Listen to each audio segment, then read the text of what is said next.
Mr. Anirudh Gupta is a leading entrepreneur, an eminent writer, and an enthusiastic philanthropist. He is the CEO of the renowned DCM Group of Schools, which has offshoots in various parts of North India and is a leading organization serving the cause of education since 1946. He has attended several national and international conferences in the field of education in UK, Australia, Finland, UAE, USA, China, France, Japan, and other countries, and regularly speaks at various national and international forums on diverse topics. Mr. Gupta has been awarded Edupreneur of the Year 2019 by World Education Summit, followed by Edupreneur of the Year 2019 award by World Didactic Association during the Asian Summit on Education and Skills 2019 held in Bangalore. Besides this, he has been bestowed with Appreciation Award by the Chief Ministers of Delhi, Punjab, and Gujarat for his philanthropic work. Mr. Gupta has already been confirmed with numerous prestigious awards like Educational Entrepreneur of the Year 2016 by Indian Education Congress, National Education Excellence Award by Global Leaders Foundation, Most Distinguished Leader of the Year 2018, and Exceptional Educator by American Board. We welcome you, sir, to Juana Studios, Siddiqui. Today, I, Shankamala Banerjee from Indus Valley World School, Kolkata, and my friend Samaida Kashyap from Dark and Brown School, World School, Firozpur, Kant, would like to interview you on some education related questions and how the current situation shapes the future of it. So, we would love to start the interview by asking you, what is your leadership mantra and what keeps you motivated to keep on going? Uh, you see, my leadership mantra and leadership style is leading from the back. I don't want to become a banyan tree, beneath which nothing grows. I don't just, pass on the responsibilities and keep the authorities with me. I like to, give authority to the people and keep the responsibility with me. So I believe in distributive leadership. I believe in empowerment. I believe that, a leader is a leader who creates leaders. So, especially, I mean, in these COVID times, it's very important for every leader to lead from the front. So I've been trying to, like knock at every door, trying to connect with every possible person in the organization. And I believe in their empowerment. I believe in their skill upgradation. So I like to take everybody together. And, being the CEO of the organization, I don't remember even a single decision which I have ever taken without taking, the other stakeholders into confidence. So for any leader, it's very important, not only to lead from the front in terms of, be a role model, to inspire everybody, to motivate everybody, to take care of everybody, and to see that, how you can take the best out of, every individual in your organization. So I try to, bring the people up, I try to motivate them, I try to support them, whether it is anything professional or personal. So I think that is how, like we can build a team. And it's been almost more than 2 decades. I'm happy that, the people who had groomed, they are now adorning the high profile and they are now doing extremely well. So that is how I look at it. Wow, so that was really inspiring. I personally hope that we can apply some of it in our lives at some point. I was wondering if you think that social sensitization, for example, social work or welfare or moral sciences, are they an important element of one's education? And how do you ensure this for your students if you do? I think that's extremely important for me personally and as an organization for us. Education without values, I don't think, it serves any purpose. Uh, if I talk about, those pilots, who bashed the plane into twin towers, were they less educated? Were they less fine? They lacked values. So it's very important to sensitize the children right from the formative years, to align education with the life outside the school. And we are running a lot of community outreach programs where our children are regularly going to orphanage, blind home. We are, in fact, in the last 3 months, we have distributed dry ration and cooked meal to more than 4,000 families. So we even started honesty shop in our school, to inculcate honesty amidst students.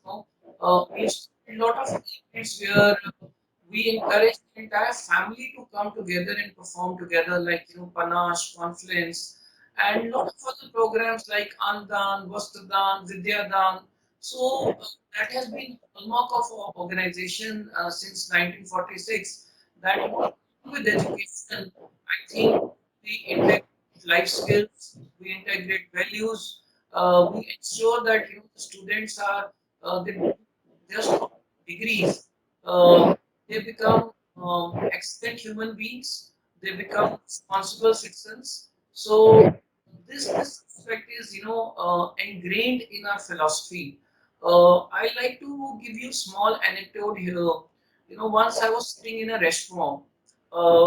Gentleman, very nicely dressed, and he along with his wife, they were having there, and their families, ladies and children, sitting all around.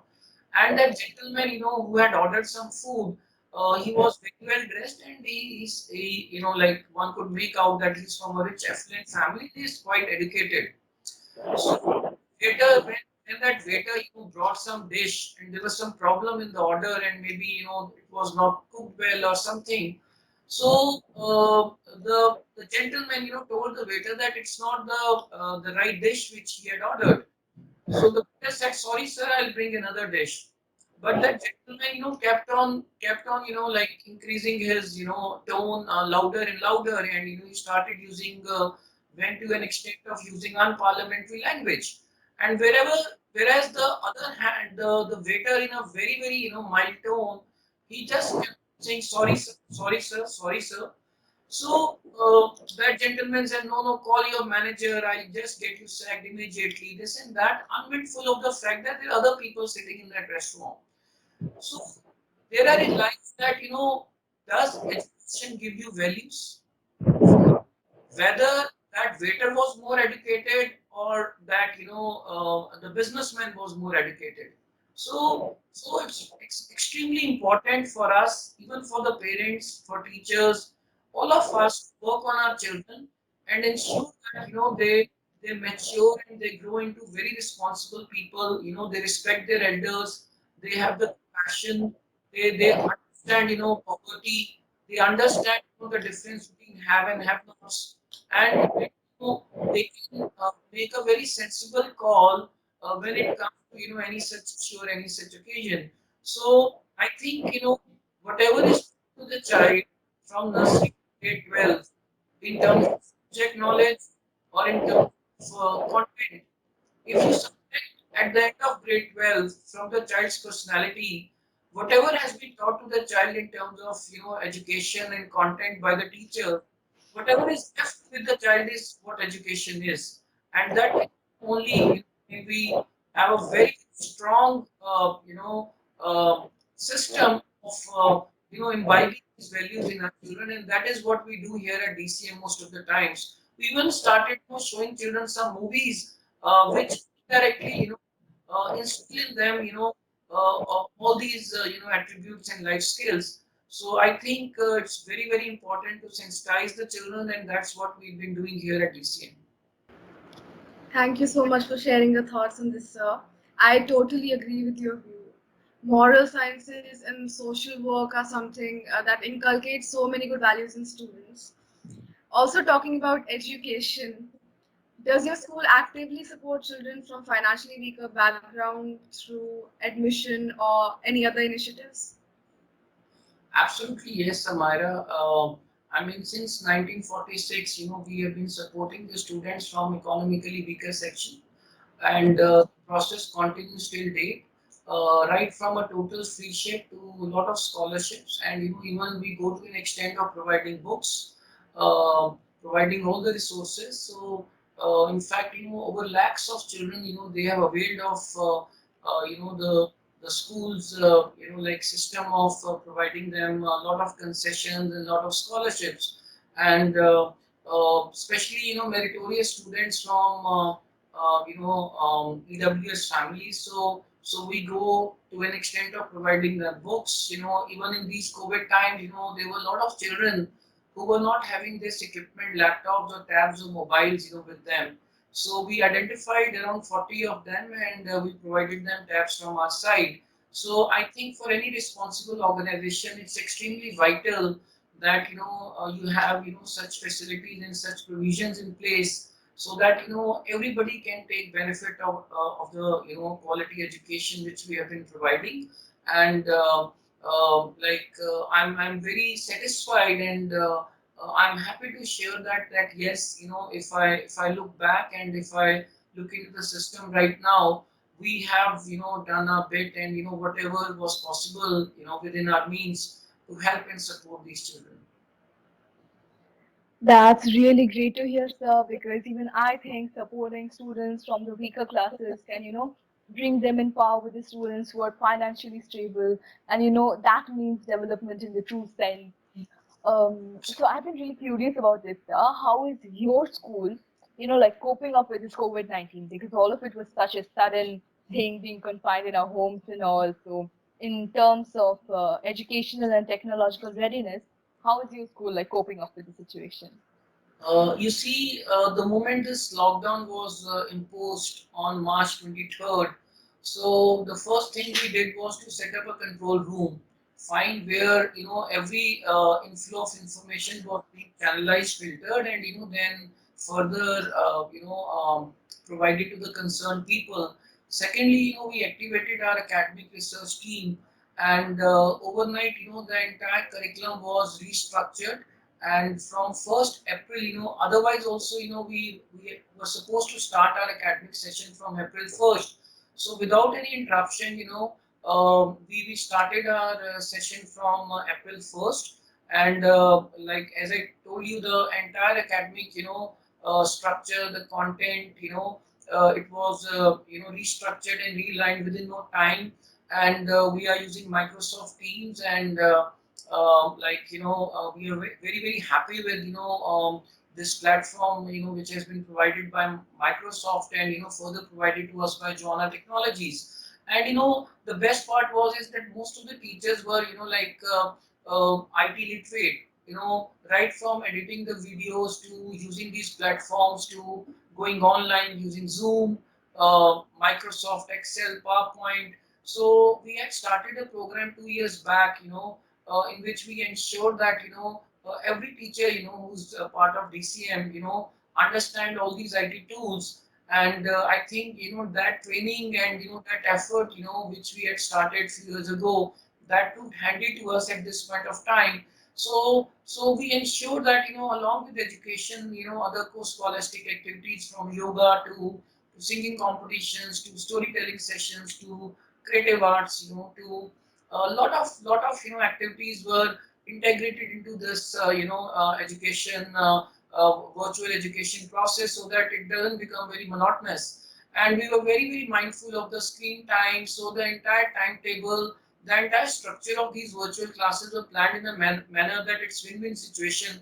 Teachers are comfortable, students are able to make the best out of this virtual online education.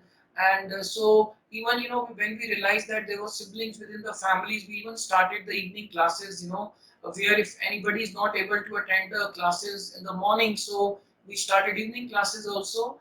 And other than education, we organized a lot of other activities, as we're talking of sensitizing the children about social responsibilities. So we provided a cooked meal to more than 4,000 families. Our Atal Tinkering Lab, we started making face shields, which we provided to the police department, all the doctors. So I think in the last more than 3 months now, we have worked almost 12 to 14 hours every day, and we have left no stone unturned to ensure that education is not only reaching to every single child, uninterrupted and unabated. Even the quality of education, the quality of content and resources is up to the mark and is child friendly. And we also started toll free helpline, sometimes the children were not able to log into the ERP, or there was some problem in connectivity. So our backup team, our IT department, all the time they supported the parents, the teachers. Even some of the teachers were not having laptops or connectivity issues. So we provided, our team went to the teachers, at their houses. We provided them laptops, whiteboards, markers. So I think we have put in our heart and soul to ensure that no single child is left behind, and the standard of education, the quality of education, so is not only at par, it's better than, though I personally feel that it cannot totally replace chalk and talk or face to face method of imparting learning, but still we ensure that whatever best it could be, and whatever feedback we've connected to more than 15,000 parents till now, whatever feedback we've got, I think it's been very, very encouraging. And I again like to, thank Microsoft for, like helping us out, during these challenging times. And I like to thank all the teachers also, those who have been burning midnight oil, our principals, coordinators, and they've, definitely risen to the occasion. And we've ensured that, the education, best possible education has been imparted to our children during these COVID times. Oh, that's really wonderful to hear. Like this was such a sudden shock to all of us being confined in our homes and locked down, and how something that we did 2 years back helped us in this sudden situation. I really hope we can all, come back to the traditional way of teaching as soon as possible. So the next question for you would be, sir, what all steps has your school taken to make sure that the learning remains undisrupted? So, like as I said that we started a lot of programs. We launched a program, as I told, that we started toll-free helpline for all the parents. We started Connect to Parents program, where our teams try to connect with every single parent, every single child. Then we have Connect to Teachers program. Then we launched DCM Cares, where in addition to the education, we organized a lot of webinars on counseling, on health management, on prevention against COVID. So under the banner of DCM Cares, so we organized even a lot of cooking classes, that what kind of recipes can be prepared at home during these times. Then we activated our technology department, our ATL, our robotics team, and I'm happy to share that we have designed one UV floor sanitizer, and we have kind of applied for the patent, because it's one of its kind sanitizer that we have developed in our lab in the school. Then we have tied up with IIT to set up some incubation cells in our schools.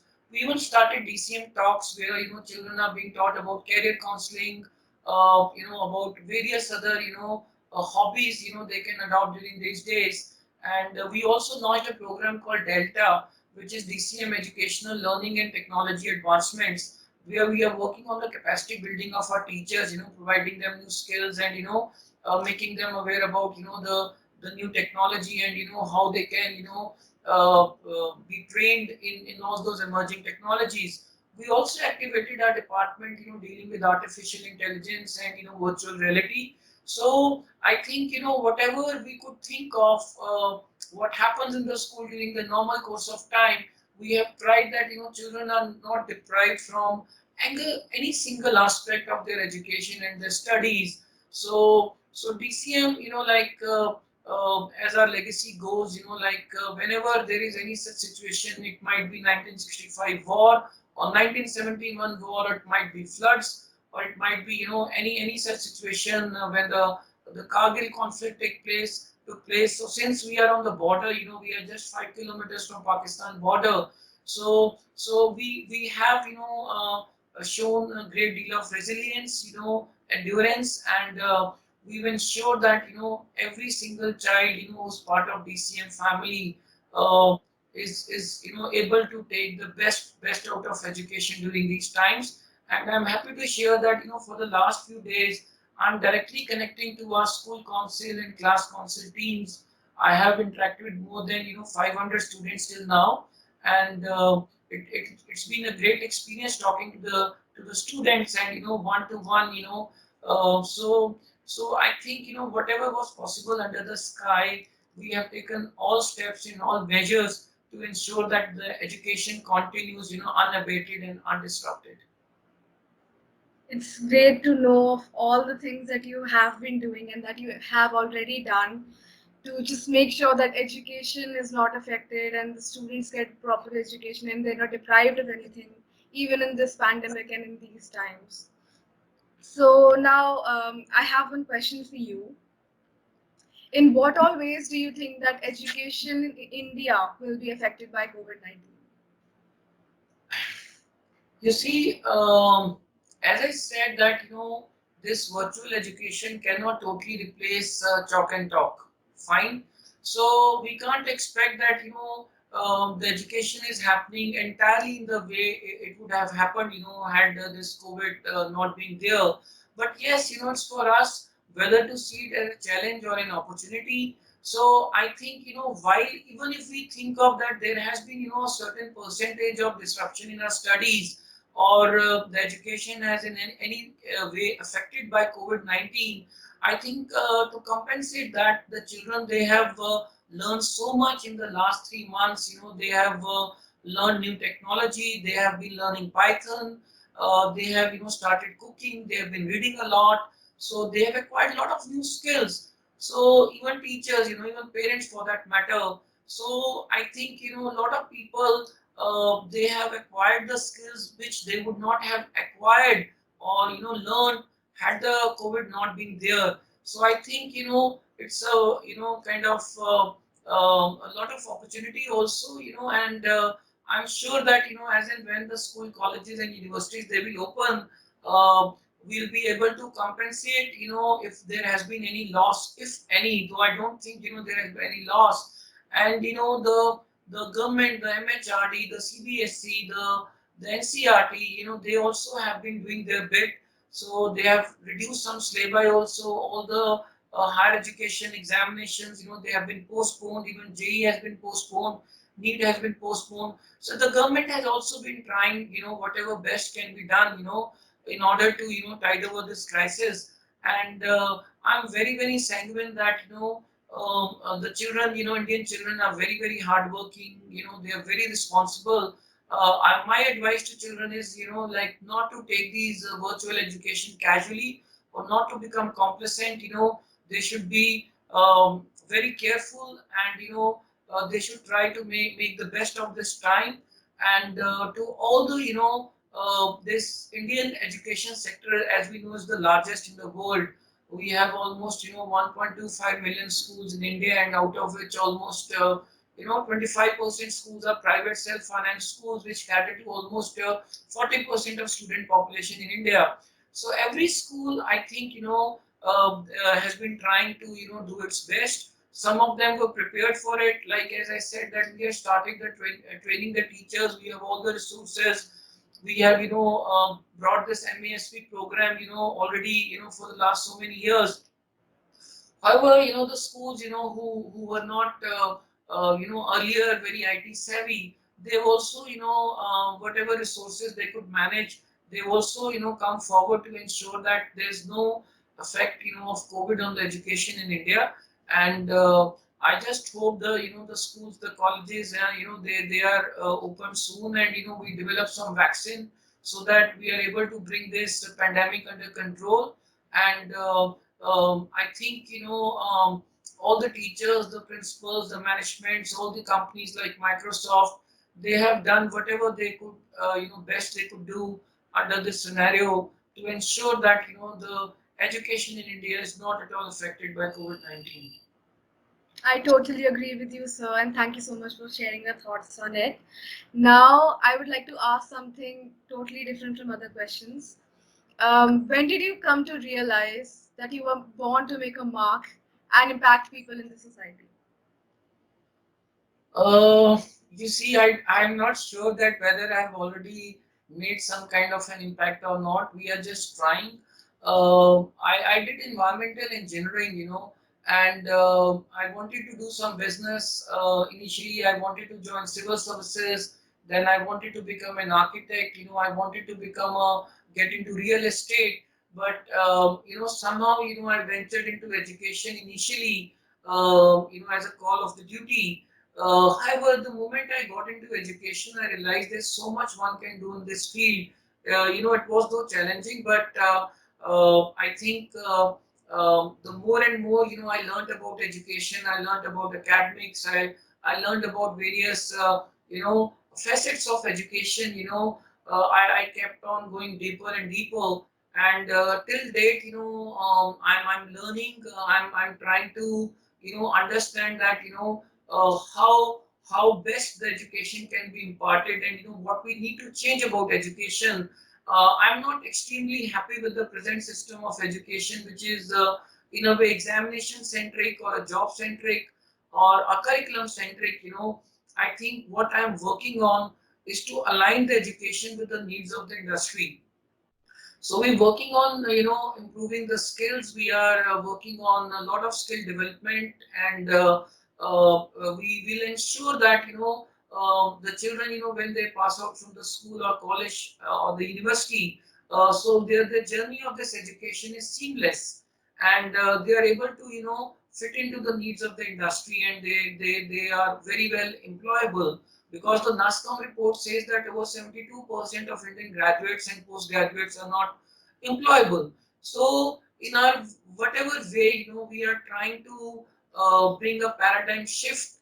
The way education is perceived, the way education is looked upon in our country. I have traveled virtual, the entire length and breadth of the world to understand the education system in Finland, in Japan, in China, in Korea, in US, and whatever shades and parameters we have gathered all these years, we are trying to bring it into our system, and we have we will ensure that the children, they are global citizens.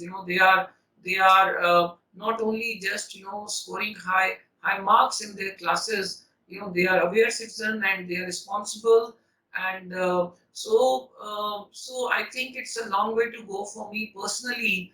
I'm still in a learning stage, and I can say one thing, that I'm a good learner, and I hope that in this journey we are able to bring some change for the better, and we are able to make some impact at the end of the day. That's so true, sir. Just like you said, you're still learning. Learning should never stop.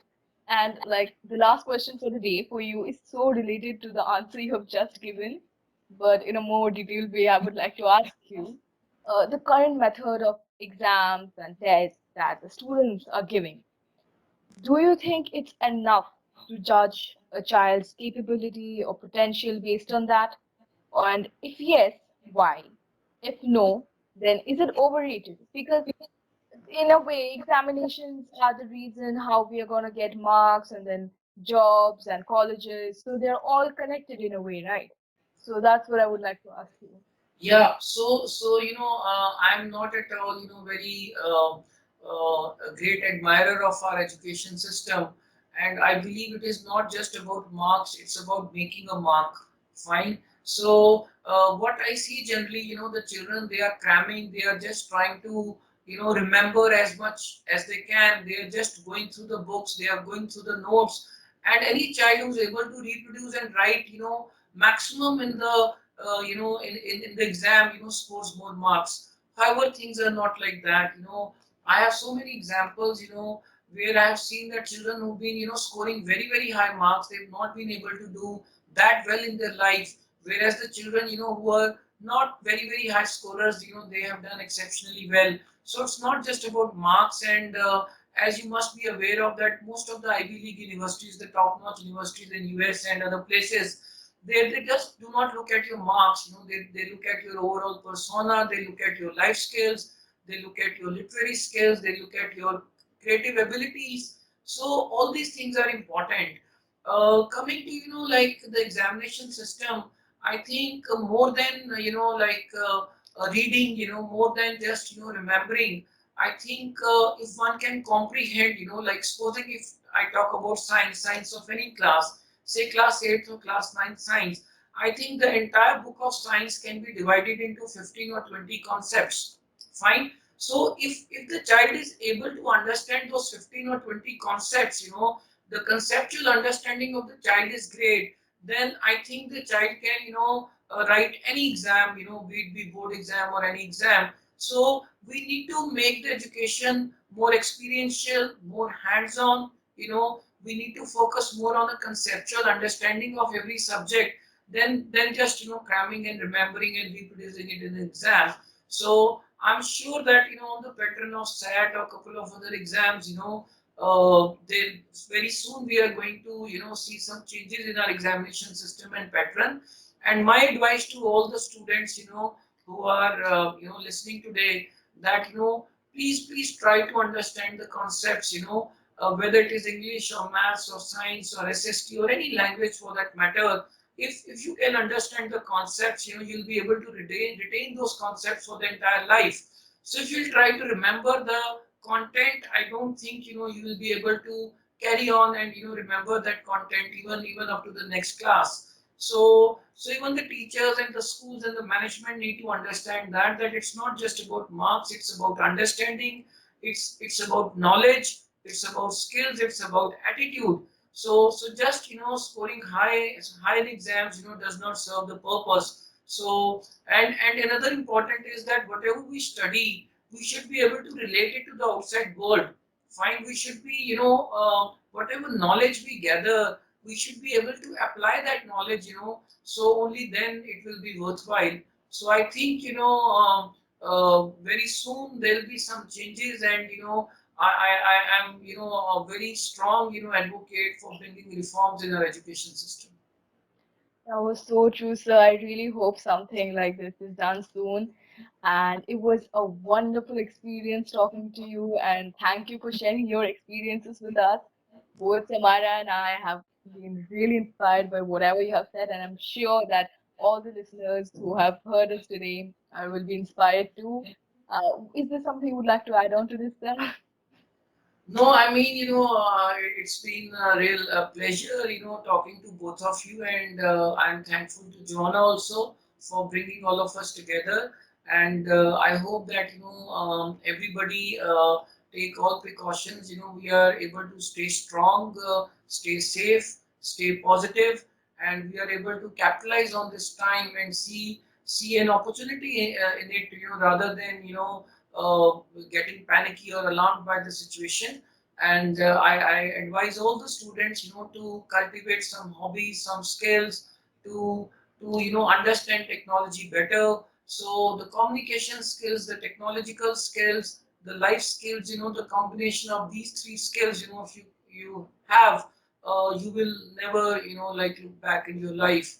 So thank you, Joanna team, thank you Microsoft, and thank you both young talented girls. It was absolutely pleasure talking to both of you here. Thank you very much. God bless. Thank you so much, sir, for taking out your precious time to talk to us. It has been wonderful. This was Samira from Dasan Brown World School, Firozpur, and Shank Malla from Indus Valley World School, Kolkata, interviewing Mr. Anirudh Gupta, CEO, DCM Group of Schools, Punjab, for Juana Studio Cityscape. Signing off.